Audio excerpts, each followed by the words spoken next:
Hopefully you can hear me now. Yeah, it looks like you can. Okay, so I didn't say anything super important. Setting the stage. So I want to talk a little bit about what these wave functions mean, right? Kind of physically. What are we holding in our hand if we will? And why is this not something we're holding in our hand?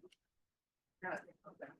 And in next class, what we'll look at is what happens when we take this system and we shine a light out, right? Let's do spectroscopy. We'll do spectroscopy. Next class, we'll think about how the system evolves when it's in the presence of electromagnetic field, right, or light. Right, so we'll have to do some review on electromagnetic field, about how that interacts with our system when we shine light at it, what it does. Okay, we're going to kind of do a very simple approximation for that. Really interested in the nitty-gritty details. This is what we've been learning in my spectroscopy course 6670. All right, so what I want to think about today are these energy levels and these wave functions, and try to understand that these are not a unique representation of the system. This is the unique representation of the system when the question we're asking is, what is your energy? Remember that just in color and flavor, we have different representations of our system depending if we choose a color experiment or a flavor experiment. Right? And we can talk about either one of them independently. Can't talk about both of them simultaneously. So when we derive these wave functions that are on the board here, we made an assumption. We said we're looking for the wave function states of the system. Again, when I mean system, I mean a particle like an electron inside of a box in this potential that are of constant energy. Right? So every time, let's say for instance, my system is inside in one, right? And what that means is that every time I take the measurement of the energy of a particle in the state, I get the same number back. I get h squared over 8 ml squared and 1. Every single time. Right? It's a state of defined and constant and invariant energy. Okay? So this is defined up to a constant energy. Right? But what can we say about the position of our particle in this box? We can say only very little about it. Because the wave function, let me pull up my simulator just a sec.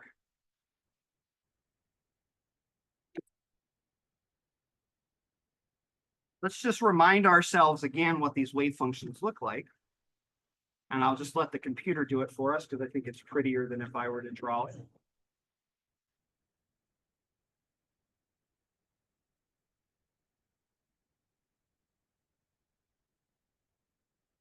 So here's a generic box, and here's my wave, my electron in the third energy level, right? So I have some quantized amount of energy, 9 h squared over 8 ml squared.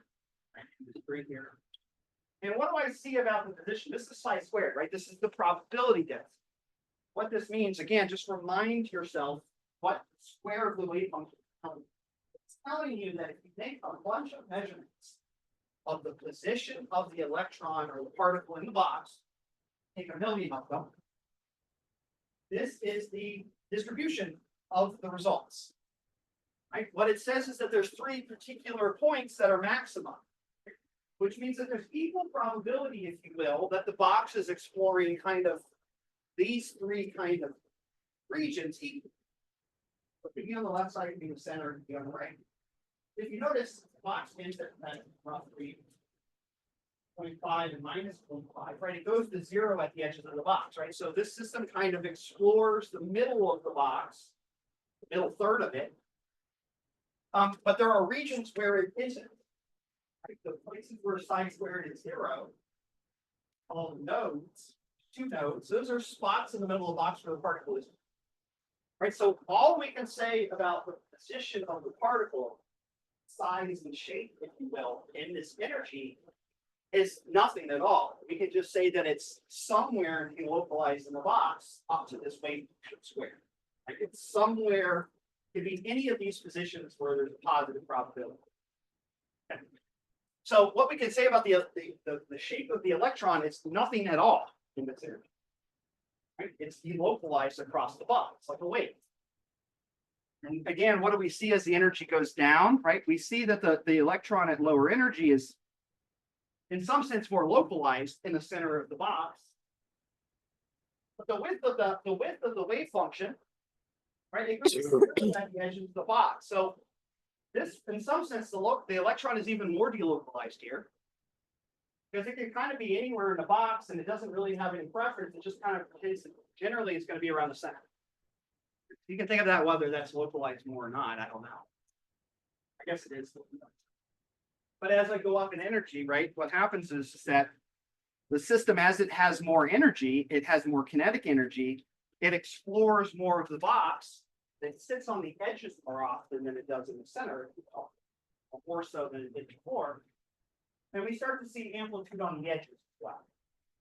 All right, so what you're seeing is that as the energy increases, the electron just kind of delocalizes itself around the box. It still has this wave-like pattern in its statistics, but it kind of starts to spread over the box longer and longer. It's kind of it's evenly sampling all the space. And we could take this to the logical maximum and make our box really, really big. Remember, the energy level spacing goes as 1 over L squared. So if I make the box big, the energy level spacing gets smaller. So I have many more states now inside the box. And if I go to one of these really high ones, right, it looks like a cone now. Right, there's a very clear wave-like pattern, but there's really, in some sense, no preference for the molecule to be on the right side or the left side or in the center. Right? At this level, basically, it can be anywhere in the box. There's clearly holes, there's ridges where it is and it isn't, but the density of those holes, if you will, is growing towards the edges. And so you can kind of say, basically, cut this box into little quadrants. There's basically equal probability in any of the quadrants of the electrons there. Okay, it's starting to sample the box uniformly. And take this to the logical maximum. Okay, what's the logical extreme of this argument? Well, now you have psi 800 or something like that. See how big I can make this without it yelling at me. I think it's the biggest I can make it. All right, but imagine you have psi 6 million. There you have 6 million minus 1 node, so 6 million peaks. Right? And it's just basically going to just look like this really, really dense cone of amplitude. And the particle can effectively be anywhere at once. Able to move around the box. And if you just kind of blur your eyes, if you guys have glasses, take the glasses off, right, maybe you'll start to lose the resolution in these cones. Right? It just kind of looks like a massive, like a straight line, if you will, right? Basically, there's an equal probability everywhere. Right, so now take this box and put a mole of atoms in it. They're all the same. They're all in the same state, or they might be in a mixture of states. And you have these particles that are moving around in this high energy state. They basically sample the box equally. When you have a mole of them, what you create is an ideal gas. Ideal gas is a collection of particles that sample the box in all space equally, meaning there's equal probability one corner or the other, in the other. What we call that in thermodynamics is that the density of the gas is uniform. Right? There's the particle density at every point in the box is exactly the same. Meaning the probability of finding a particle at a certain point in the box is uniform in the box. There's no preference. And that's exactly what we get in the particle in the box when we take the energy very, very high, as we effectively get a uniform distribution. So if you take this math for the energy, h squared, n squared, over 8ml squared, right, we make that box three-dimensional. This is something we'll look at if we have time. Let's take a 3D box instead of a 1D box. Take that system and you make it macroscopic. Say the box is a meter cubed and it's at 300 Kelvin. You give the atoms an average energy at 300 Kelvin gas. And you work out the math of the average energy of the system of all these identical particles that are in some average state of your particle in the box in three dimensions at some temperature. You recreate the ideal gas law. Ideal gas law falls out of the 3D particle of the box as n goes to the plane. So this example, this literally takes, if you take this to the extreme maximum, the macroscopic limit, high energy, thermal energy, you get the first box we talked about the NDE box that we talked about in the box of defined number, defined volume, defined energy. That gave us Pivner. And so this is just Pivner in one dimension and it kind of the very coldest region of the box where you have basically no energy in the system and it becomes a wave.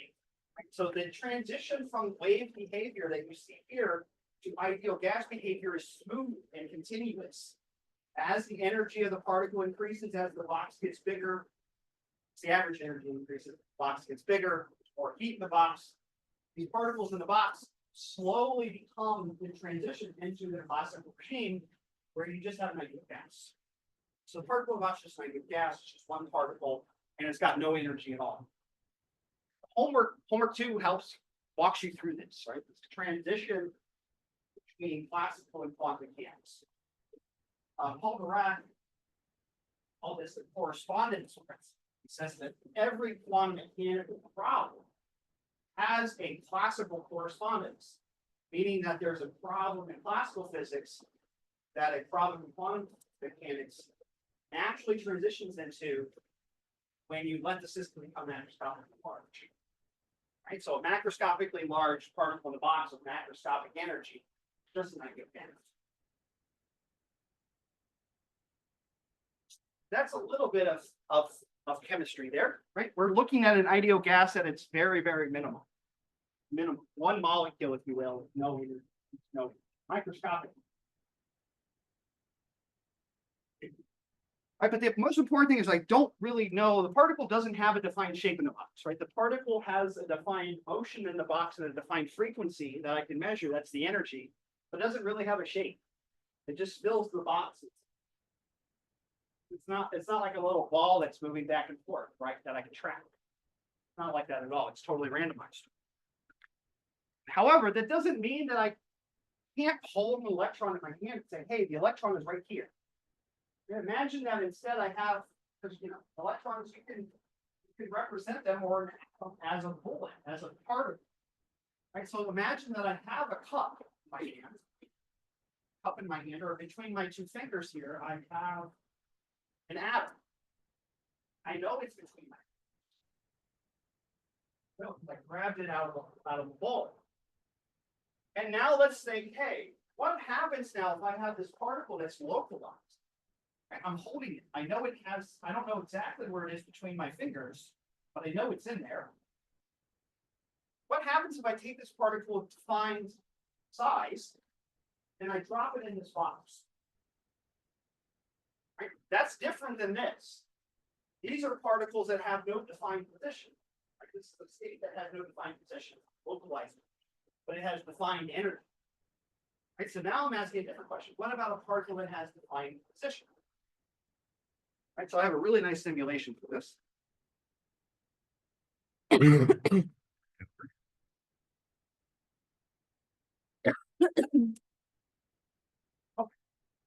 So what I have here is the same picture that we had before. On the top, I have a potential that I've defined. It's just a box, fairly narrow, shallow box. I can't make it into a box, but go with it now. And what I've done is I've defined my wave function of my particle to be well defined.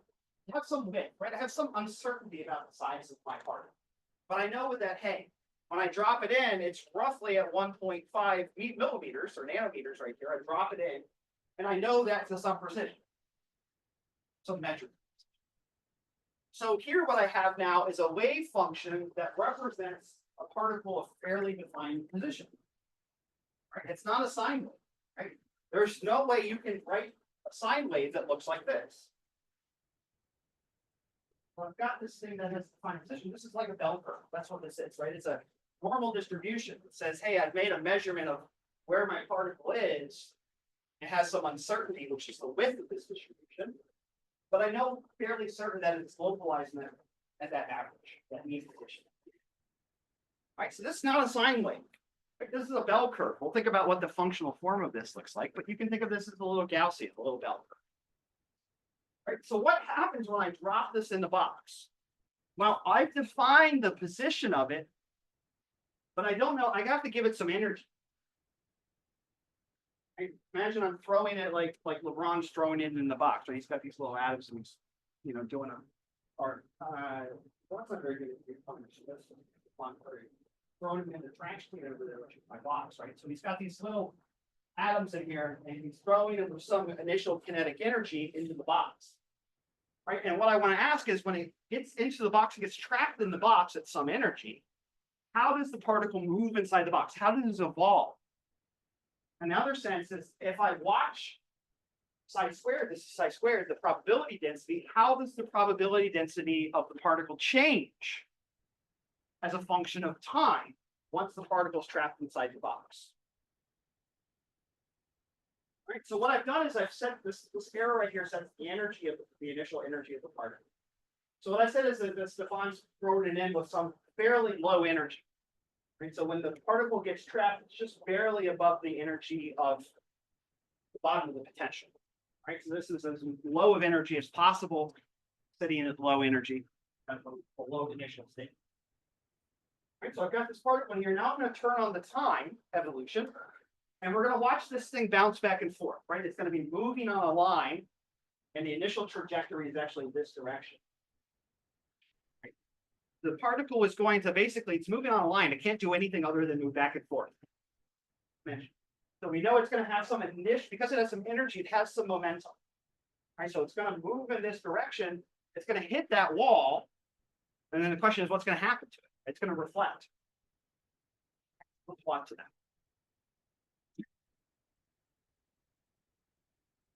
It starts to reflect.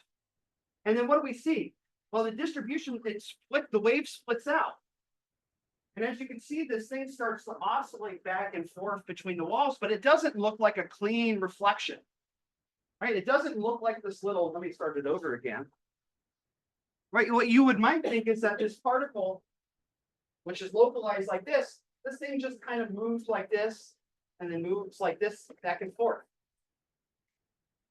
But the problem here is that in order for that to happen, you have to satisfy the boundary condition of the box. Remember, we had the wave function go to 0 at the edges. Right? So the wavelengths, the only waves that go back and forth in that kind of way, they just kind of move simply back and forth at one frequency like this, would be sine waves whose wavelength is some integer multiple of the box length. It would be one of the energy states, ones in the sine and pi x over L. Those states, when you put them in a box, they just move back and forth like this, like a wave bouncing back and forth between the walls. Bounce, bounce. Okay, but this is not that, right? This is not a sine wave. It's a bell curve. So this doesn't have a defined frequency. It's not a sine wave. Doesn't have an oscillatory frequency, right? There's no oscillatory structure at all. It's not repeating. So it doesn't have a defined frequency in the same way that our sine wave does. And so when it bounces, it's not going to bounce cleanly. Because part of that wave might get reflected, and then there might be another component that doesn't get reflected because it's at a different phase. And you can see that here, right? Let's watch it, right? So it looks very clean, and then it starts to drift apart. And then you have, let me zoom in a little.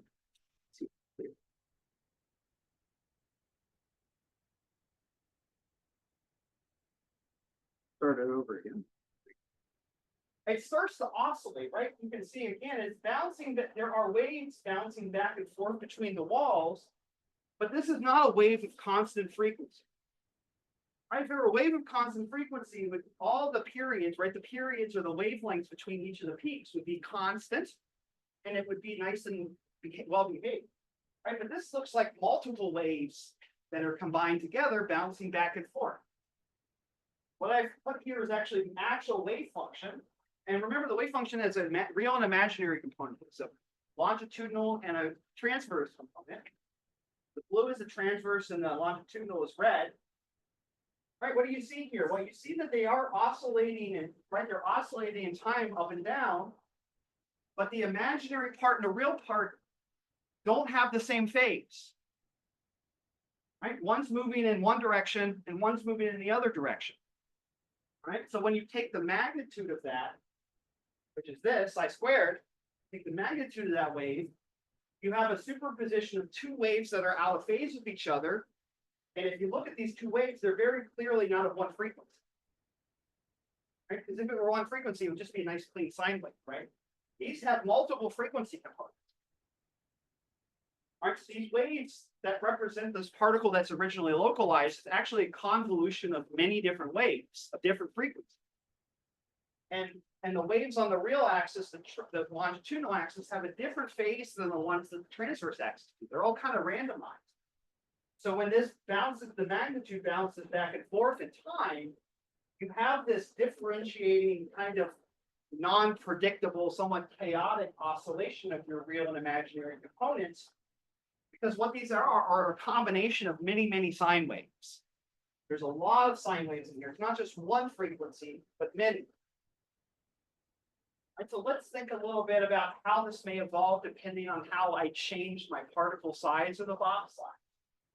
Right? So the thing is that when you have a particle localized position, what I can say is that if I were to represent it as a series of sine waves, where sine waves are states of constant energy, this particle that's localized has many, is represented as a sum of many sine waves, each at different frequencies. The conclusion is that a particle that has defined position has undefined energy. It represents, it's actually a convolution of many energies. Because each energy gives you a sine wave. And this is a sum of many sine waves. So that means that the energy structure of this localized particle is actually a sum of many energies. If we wanted to represent a localized particle space, we would have to use a basis state set of energy wave functions that is more than just one. There's multiple frequencies. We'll look at this more carefully in a few minutes. But the idea here is that if you have a system that is of defined position, you effectively lose information about its energy. If we knew its energy exactly, it would have one frequency. Be a sine wave of a single frequency, but it's clearly not many frequencies, which means that we don't know its energy. Its energy has some width. So let's think about how this behavior may change as a function of some of the parameters. So I could certainly change the initial position of the wave in the box. It's not a big deal. We start in the middle, but maybe we can change the width.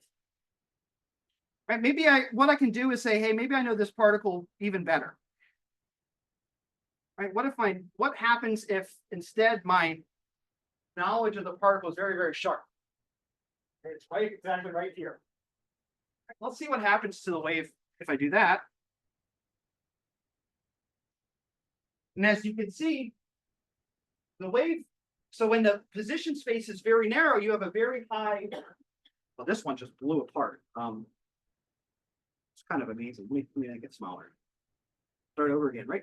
This one breaks apart into many, many high frequency components instantaneously. Right? Now think about it. Now I have this very, very narrowly defined position for my electron. I know exactly where it is. And the way it looks in terms of a wave is a convolution of many high frequency oscillating waves, even more than there were before. Right? This thing's oscillating like crazy, and it's oscillating in a very chaotic way, which means that its wave function must be composed of many fast oscillating sine waves, not just one, but many. Right? So this thing now oscillates like crazy when I have it very. Let's go the opposite. Let's make ourselves very undefined. Right? Let's say, hey, I barely know if even the particle is in the box or not. Oh, that's good enough. That was about right here. Yeah.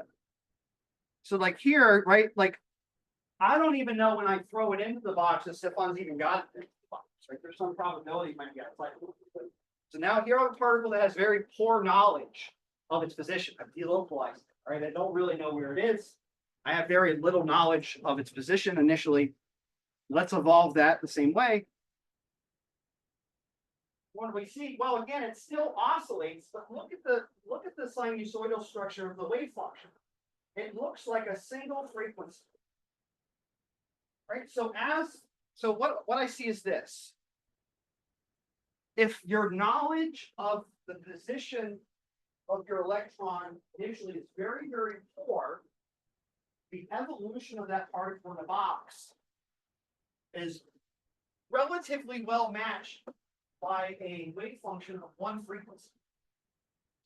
Right? And in fact, the real and the imaginary components, right, they look pretty similar. They're out of phase with each other.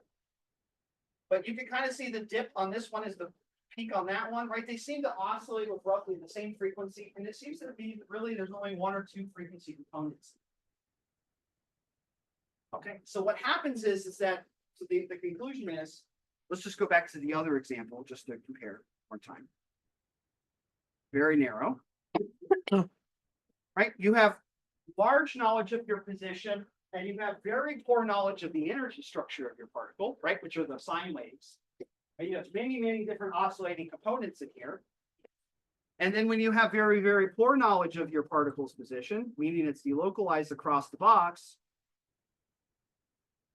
you have very few frequency components oscillating. Right? It's a much more well-behaved sine wave bouncing up and down. This must have some important consequence. What it says is that my knowledge of position in some sense is inversely related to my knowledge of energy. A system with well-defined position has undefined energy. And something of well-defined energy has undefined position. Kind of like color and flavor. Right? Color and flavor says, if I have a defined color, I have an undefined flavor. It's an on or off switch. Right? This is not an on or off switch. Right? Because what I have is, I have a situation now where I kind of have a somewhat defined position. Right? I've got some uncertainty. And correspondingly, I have some uncertainty in my energy, or the sine wave components of the wave function. Right? It's oscillating. So there's some sort of inverse relationship between my knowledge that varies smoothly. So it's not just on or off, but rather if as I lose information in one, I gain information in the other. So some inverse relationship between these two variables. So let's explore that. And one more thing I want to show you. Let me just convince you of this. Let's change the initial energy of my particle really quickly. All right. So instead of throwing it in here slow, let's throw it in here at a higher energy so it's moving more rapidly initially. It's got some momentum to it.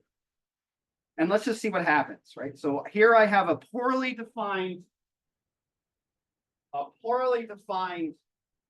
wave function, position-wise, but I know that the energy on average is fairly high, and it's got some motion to it.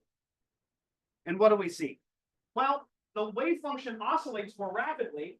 Right? There's more sine wave components. The frequency is higher, as it should be, because the energy is higher. But again, there's only one or two components.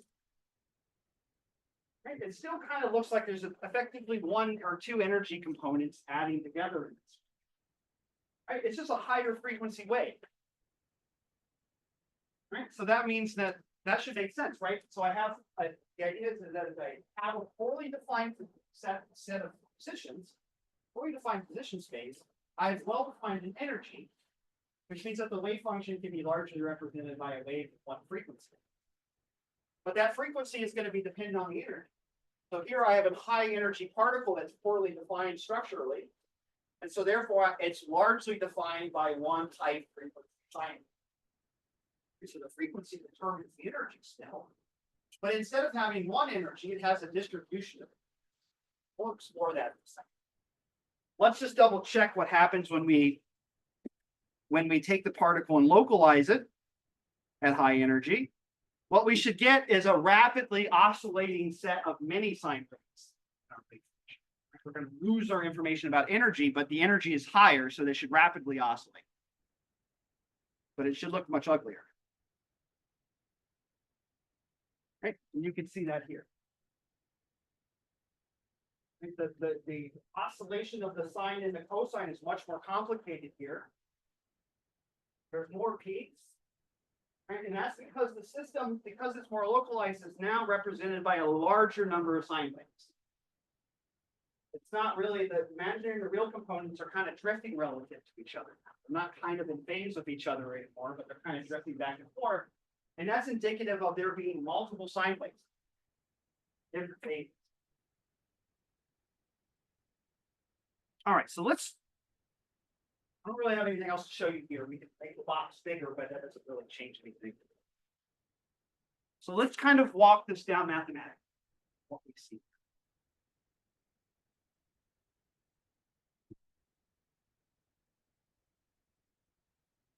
This is from last class.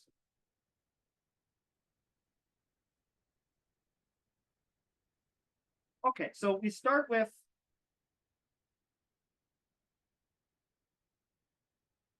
a wave function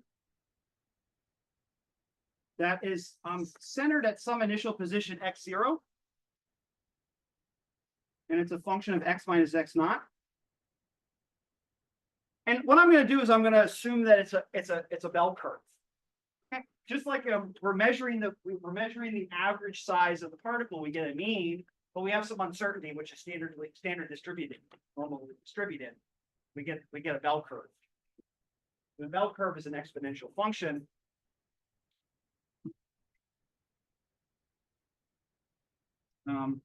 Roughly 1 over pi e to the minus k x minus xo squared.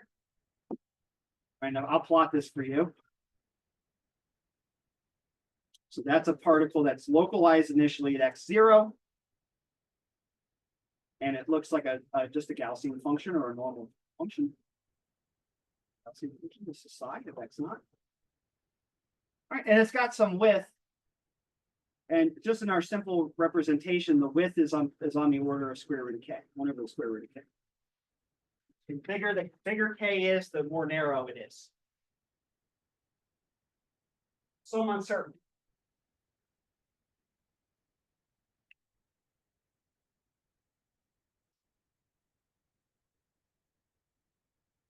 So how do we relate this to energy, right? So our system has a localized position at x naught. And I want to think about the energy distribution. Right? It's combining of many sine waves. Right, so what is that related to? Well, let's remember that the energy of this system inside the box is just the kinetic energy, which is minus h squared over 2m times the second derivative. That's our operator. All right, and we showed that this was very simply the square of the momentum divided by 2m. Okay. So when I say, so what we notice of the observation is that as k goes to 0, or sorry, as k goes to, so if k goes to 0, that makes it even wider. Yes, so k goes to 0, the number of sine components in the box goes to 1.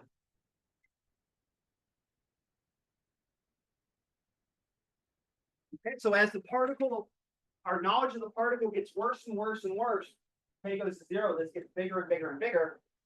We notice that the oscillations of the wave function basically become one sine wave. It's one component. And likewise, the opposite happens. All right, so what we can say is so what this means is that if the number of sines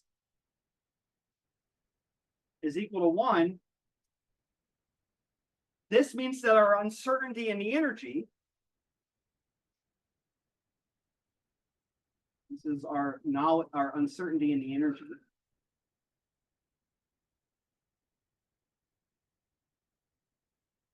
goes to 0, right? Because I can always write, if this number of sine components is 1, I can write a energy wave function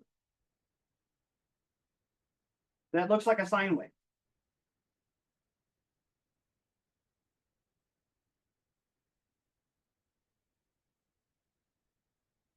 Oh, sorry, it's kx. Or some k. Right? Because a wave function of this type has one energy. Right? Remember what the energy of this is. supply it, right? The energy is just h squared k squared over 2ml squared. Right? It's got a fixed energy. Meanwhile, what happens on the opposite case? Well, if I narrow as k goes to infinity, as it gets more and more narrow, the opposite happens.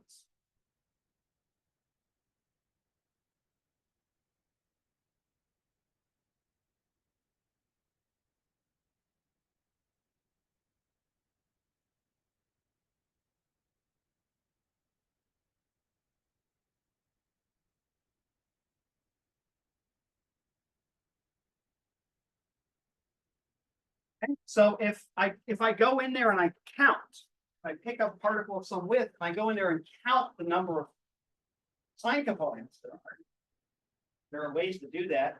Technically called a Fourier transform, which I'm not going to introduce in this class. But I can take a wave and calculate how many frequencies it has. It's very easy to do. That's what you do in audio, for instance. If you want to measure, you take a spectrogram of a song, it takes your song as a function of time and measures the amplitude of all the frequencies. All right, so I can just take a spectrogram of my wave function and measure all the frequency components. And so that would mean then that the uncertainty in the energy also approaches infinity. Right? Which means that I don't have a lot of uncertainty on the energy. So that means that there's going to be a distribution of energy. It could be low, it could be high, it's got some range, an average. Right? And so my wave function for this system in terms of energy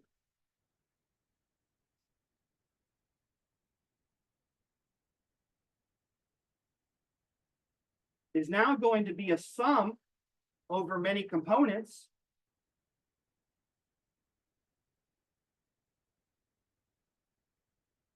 of some coefficient a n sine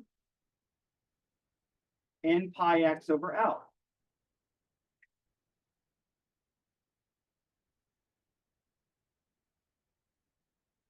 Right, and that number gets bigger and bigger, right? So what's the energy spectrum of this? Right, how many energies are there? Well, it's as many sign components that I have. Each sign component brings a specific energy. And so if I'm at the situation where I know exactly where my particle is, that's localized. Let me just write that just in case you're confused. This means localized. And this is up here delocalized. Right, so as I localize my particle, if I want to ask the question, what's your energy? The thing is that a highly localized particle spans an effectively infinite state of energy. It can be in any of them. In the sense that a perfectly delocalized particle can only exist in one energy, perfectly localized particle exists in an infinity of energies.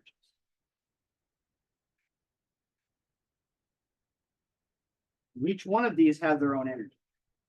Now, the question, of course, is, so each one of these has their own energy.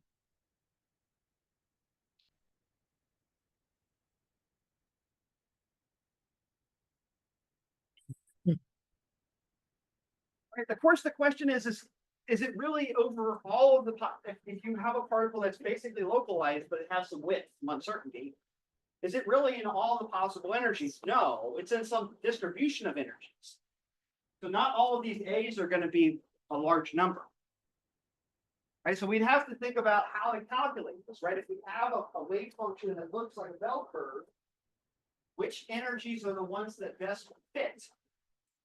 There's going to be some energies that work really well where the wave function, the bell curve has a lot of that component in it, a lot of that energy, and there will be some where it doesn't. Imagine, for instance, if the energy of the particle on average is very low, near the bottom of the box, we don't really have to think about the energies way at the top of the box. Very unlikely the particle is going to be in this. It's going to be some roll-off. And so the strongest parts of the largest A's, the largest components are going to be the sine waves close to the average energy, and it's going to have some roll-off. So we got to think about what that roll-off looks like. So AN, if you will, is a function of N, or energy. This is going to depend on initial energy or wave function apart. All right, we'll look at this in just a second. Right, some might be zero, some might be large, some might be small. But we can actually make a simplification here. In fact, we know that the sum of all of these a's squared have to be equal to 1. These are the little coefficients. These are our wave function. And we have this little coefficient on the outside.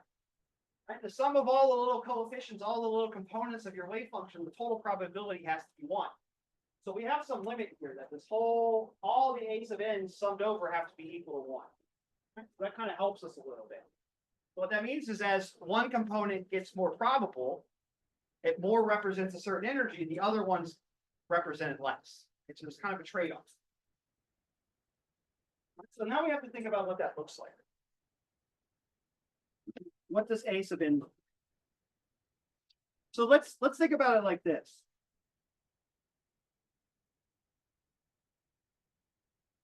So let's go back to our picture really quickly. And let's look at the wave function for this highly localized particle. So this is psi squared, but let's look at the wave function here.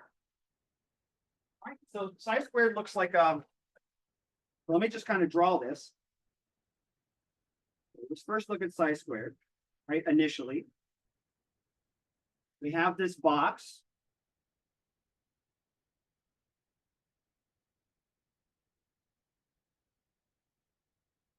Here's x naught, where my particle is initially localized. And psi squared is just a Gaussian. This. Right, and then when this is psi squared, so when we decompose this into psi, which again is a complex function, it has two components, a real and imaginary. What do we see? Right, let's just copy and paste directly from the plot. So the real part is red, and it kind of looks like, let me just draw it here. I'll draw it in yellow. The real part, so it goes down, then up, then down. Okay.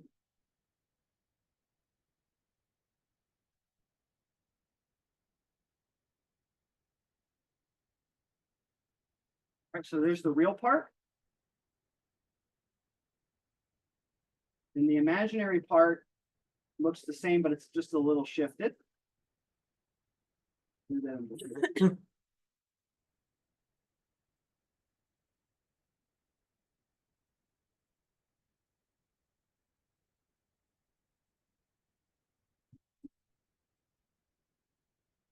now the question is I have this particle that has this wave function, and I want to ask, what energies does it exist in?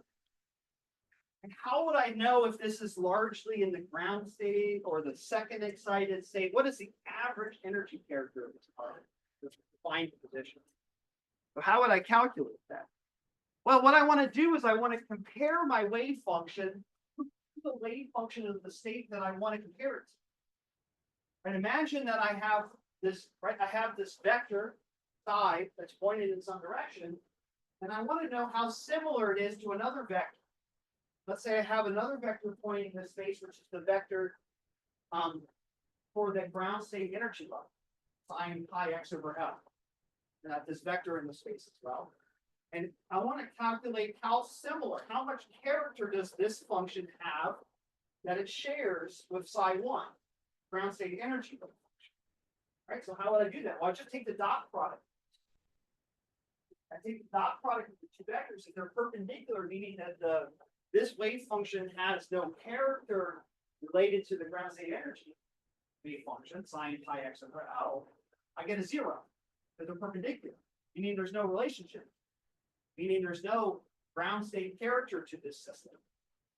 But maybe they overlap a little bit. There's a little bit of a dot product, which means that there's some contribution to this wave function from the ground state. How would I calculate that? All right, so I want to think about, right, to calculate what I want to calculate is how much psi n of x character my wave function, I'm going to call it psi with a big pitchfork here. My psi has. Right, I want to see how much energy character it has in the ground state, right? So if I want to, I don't know what to call that, but let's just call it, what we can show basically is that this coefficient A1, which is the amplitude of the sine component with energy E1,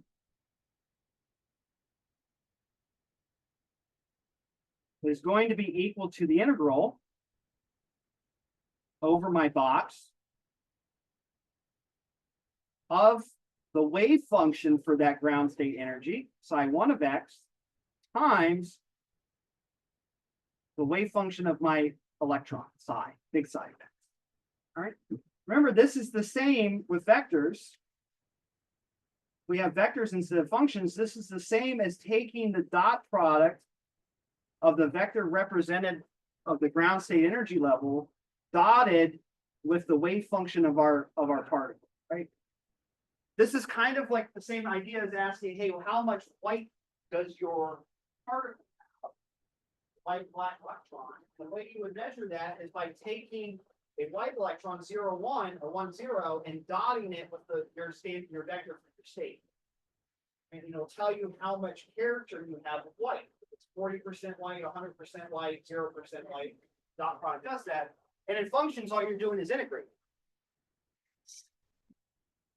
All right, so let's just do this in the real, let's just kind of visually think about what this looks like, right? So we have this, let's not worry about the imaginary part at all. Let's just do this in the real space. All right, so let's for instance, compare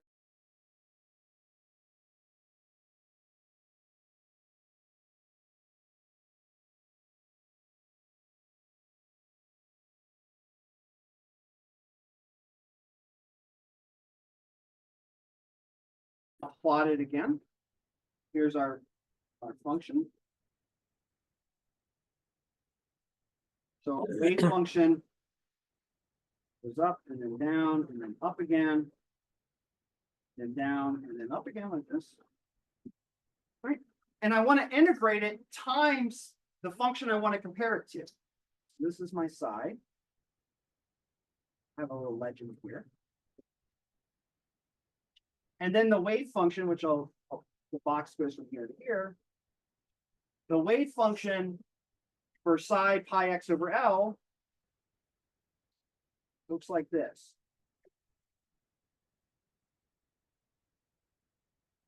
Psi 1. Right? And so what I'm doing is I'm integrating the product of these, right? So I want to integrate over the product of this function. So when we multiply these two functions together, let's just kind of think about what the function looks like that I'm integrating. I'm integrating two even functions here, right? They're even in the sense that when you go either way on x sub 0, it doesn't change the sign. So on the left side, right, I have some positive times positive here, and it gets more positive, and then it goes negative, and then it goes positive again, goes negative, kind of rolls off, right? So what multiplying our particles wave function by the energy wave function for the ground state, it just kind of amplifies the oscillation, right? It just increases the amplitudes, right? It kind of truncates them on the edge because you're multiplying by a small number here, but it really amplifies the center a lot more. And so the oscillations kind of grow out like this. Maybe I can make it more obvious, right? But when I integrate this function, right? If I integrate over this entire function,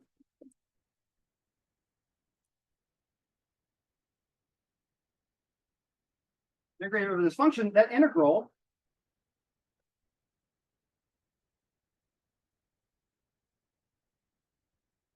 psi is not equal to 0. It has some positive value. Right, and so what that says is because it's some small value, it's less than 1. But what this says is it's because this integral is non-zero, my wave function for my particle, which is localized,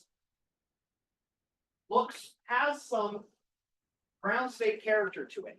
Right? It's not perfectly ground state, right? but it's some amount. It has some mixture of ground state character to it. Right? And so the idea is very, very simple idea. What that means is that if I have this particle psi, like this localized particle that I put in my box, and I go measure the energy, I say, hey, what's your energy?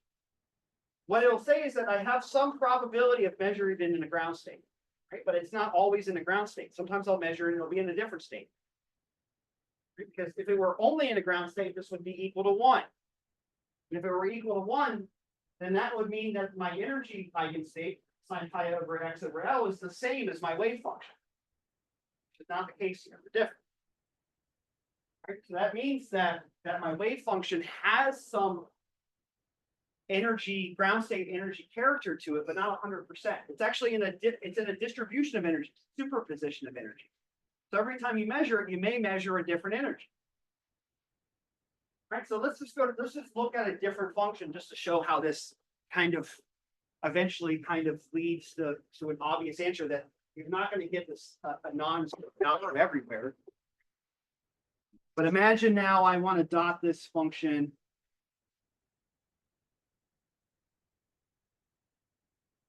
Now let me copy it over so I want it.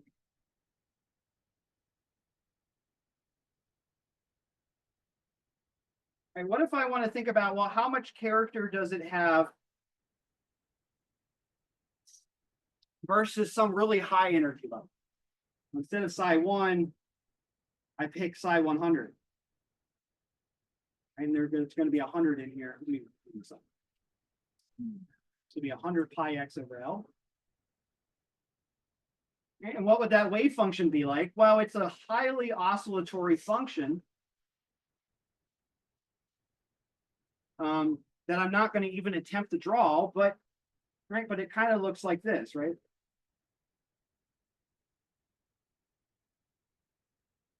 It's something like that.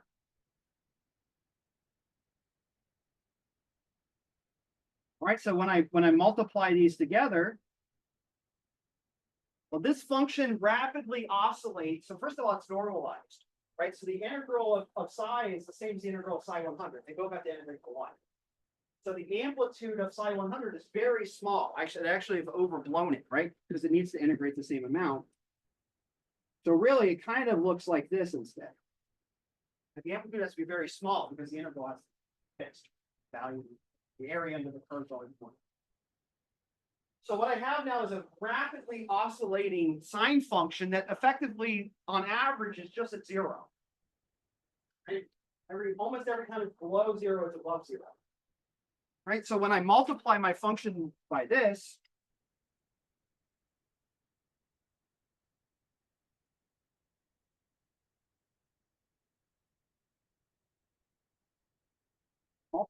I get something that kind of peaks in the middle, but is mostly, let me do it in a different color.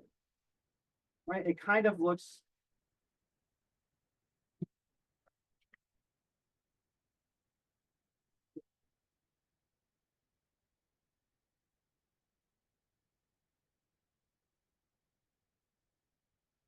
that. Right? This rapidly oscillating function really suppresses the amplitude of your ingoing function, the position wave function for your actual electron. And so the net result is this very kind of squashed function that kind of looks like taking the original wave function and you've just shrunk it.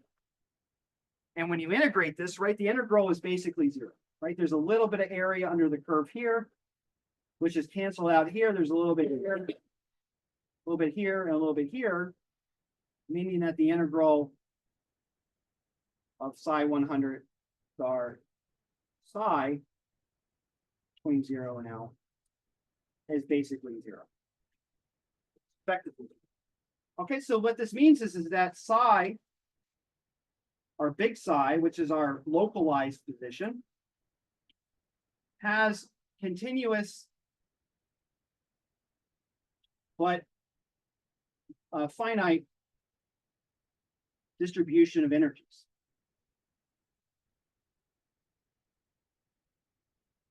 Right? Some energies, some energy wave functions have a lot of similarity, meaning that this particle has that character to it.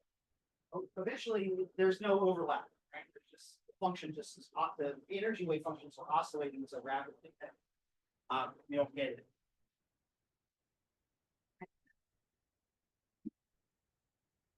And what I want to finish up with in the last 15 minutes is now let's connect this back to momentum. We're going to get a really nice formula. All right, so what this is saying is that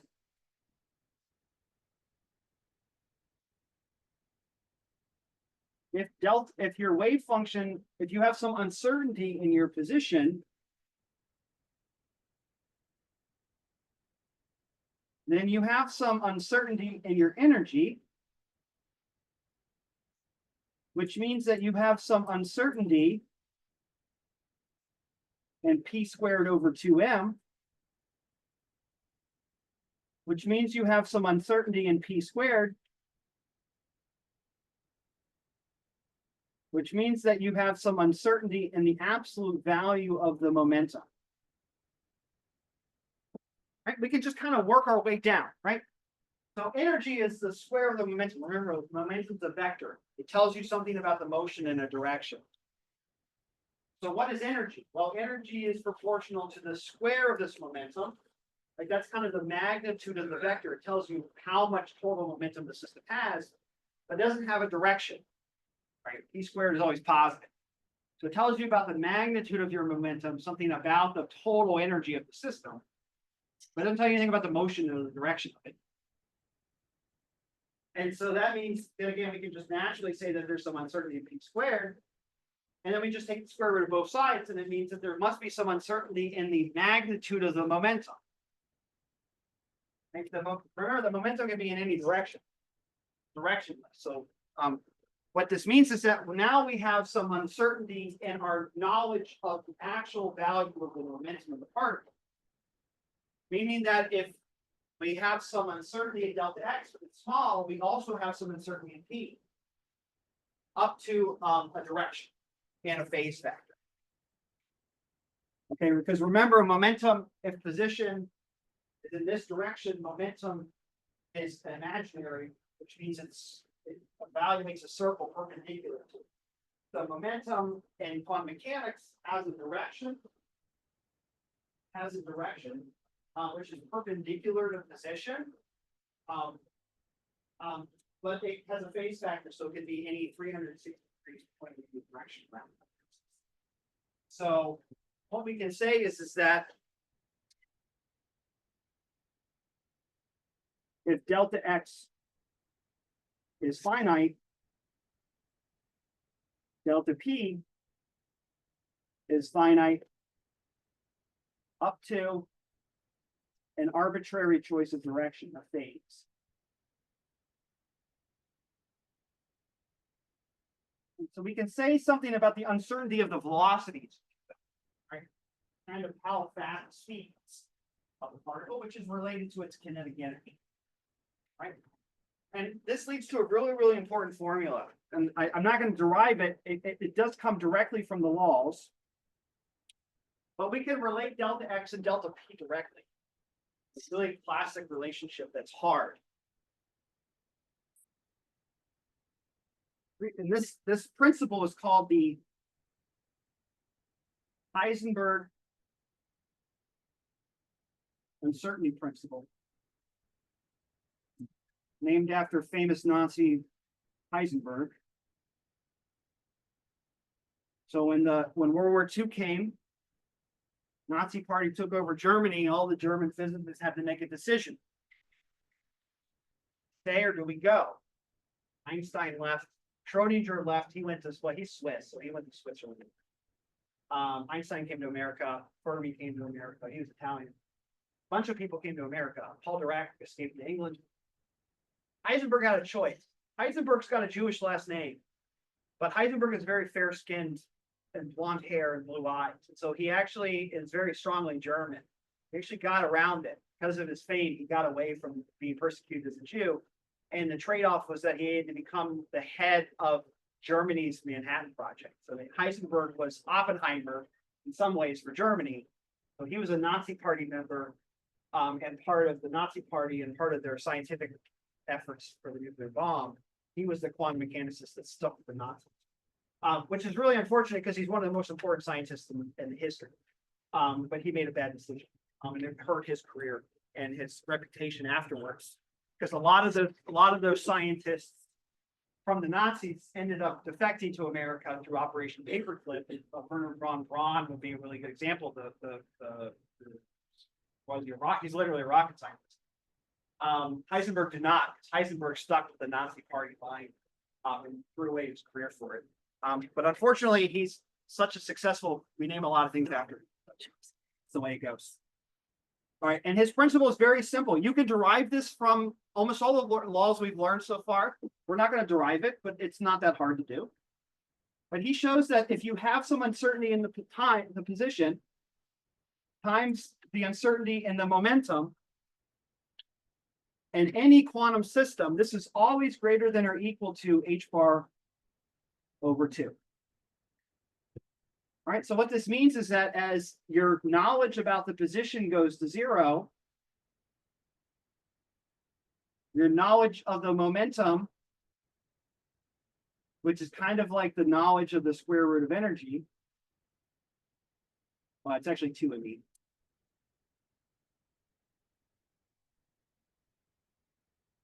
goes to infinity, and vice versa. All right, so this is just like color and flavor. You have some uncertainty about the color, you'll have some uncertainty about the flavor. You saw it. You exactly know what the color is, and then you put it through a flavor box, you lose that information completely. Right, so that's an on-off binary switch, right? That is, you either know it or you don't. Here we're in a continuous space. We can kind of know position, we can know it really well. We can know it to some precision, right? And it's arbitrary. Because position is continuous. It's not a single value. It's not a binary choice. So we have this kind of continuous uncertainty. It says that as you know one better, you know the other one less. And what this means, again, is that states of defined position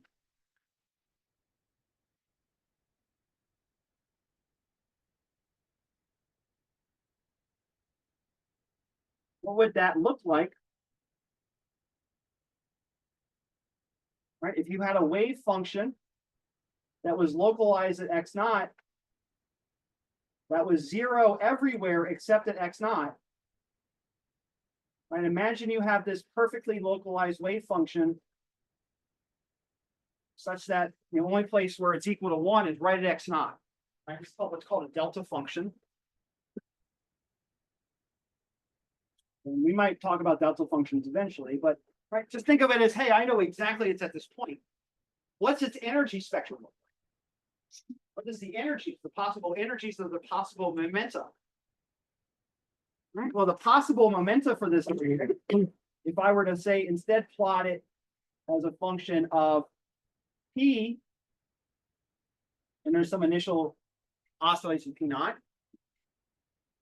the wave function for this, or let's say psi squared, we have psi squared of p. Right, so this tells you with your momentum detector, what's the probability of finding your particle at this momentum is a sine wave.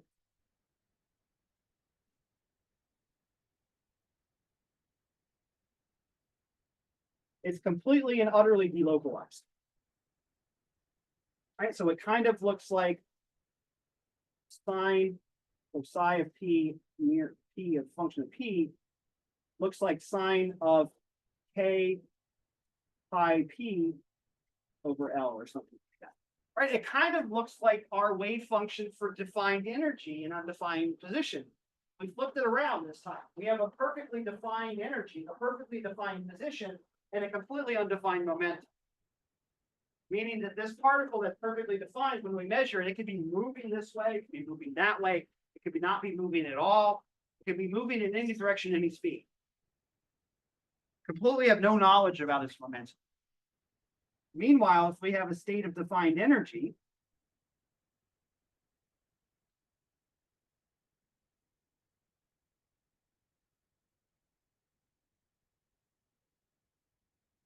where we say our wave function in terms of the energy is at some number E naught, and it's localized at exactly that energy. So that psi of E naught is 1, 0 everywhere, right? So this is, again, a function of, this is, you know, the ground state, the first excited state, something that has a defined energy, which is h squared n squared over 8ml squared. What do the wave functions in terms of position look like? Well, we already know that. We solved those last week, right? It's a sine wave.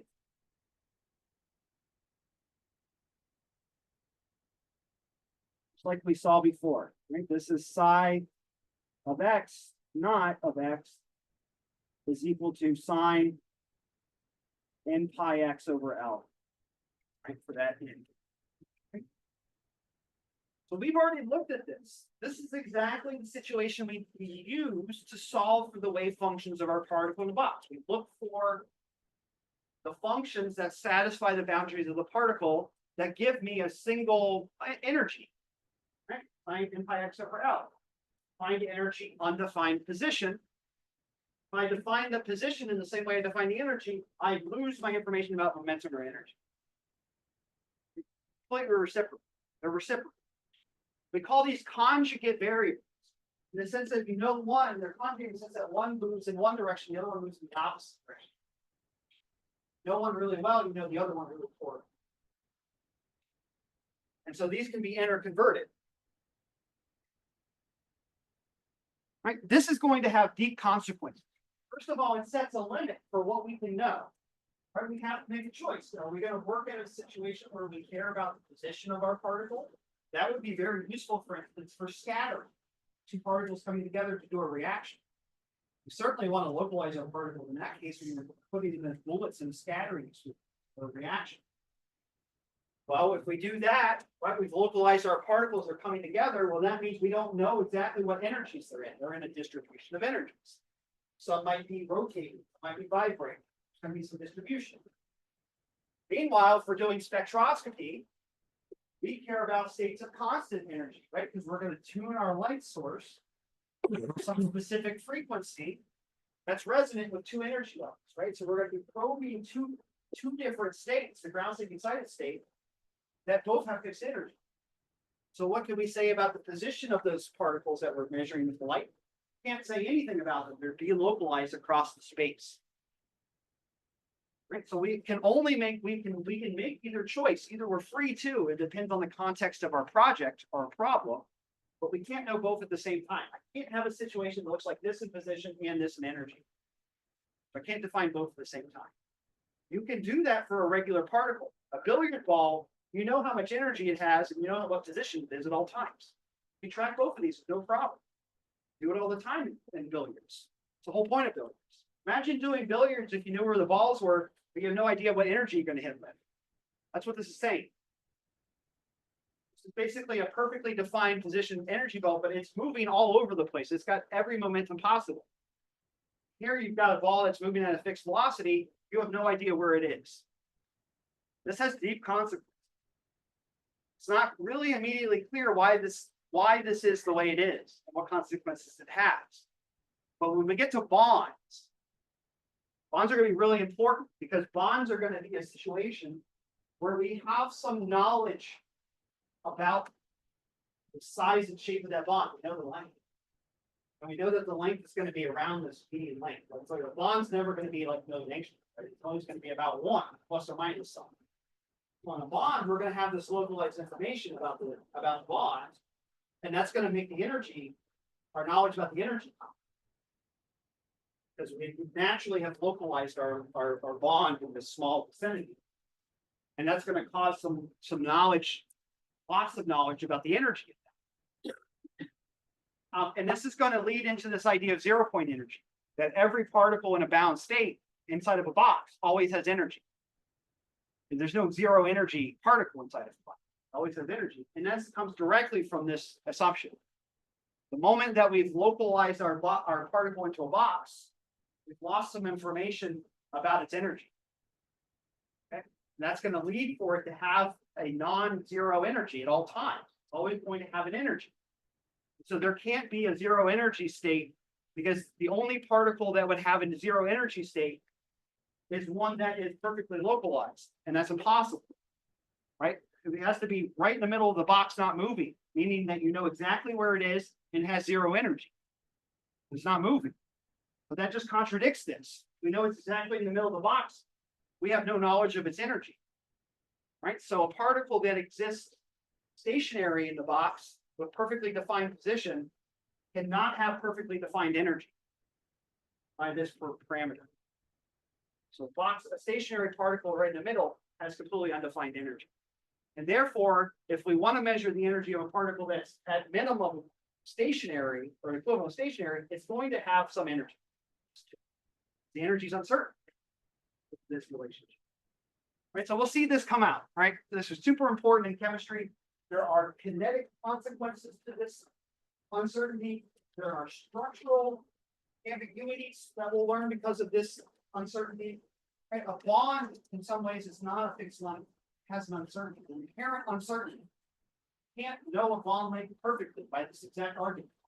Always going to have some uncertainty in the bond. So we'll explore that next week. What we'll do Wednesday is do spectroscopy on this next. Okay, so we'll come back to the energy levels, kind of line that and see what happens. This will set our stage for the rest of the semester. All right, guys, have a good one.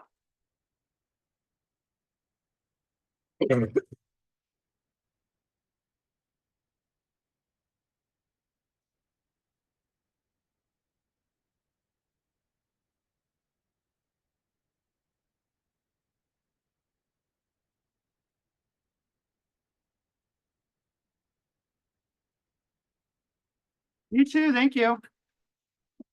Showing up in the window. Yeah, every kid's doing quickly of this. Hello, Dr. Seifert. Damn, they want to be fast. I'm impressed. Time to go grade exams. Nice. I believe in your kids. I do too, hopefully. Thank you. Have a good one. You graded one. It's great. It's just one. Yeah. Kind of. But the next one looks good. So like I just have to finish grading it. Yeah, really. I love when I'm grading stuff.